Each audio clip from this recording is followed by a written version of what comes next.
Sagst du dasselbe, bist du raus. Erster Test. Nenn eine Pflanze. Rose. Und jetzt halte die Kommentartaste gedrückt und wähle ein Emoji.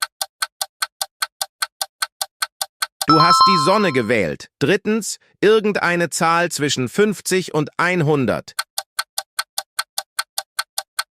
67. Wenn du noch dabei bist, lass einen Like da. Wenn ich deinen Lieblingsbaum errate, fliegst du raus.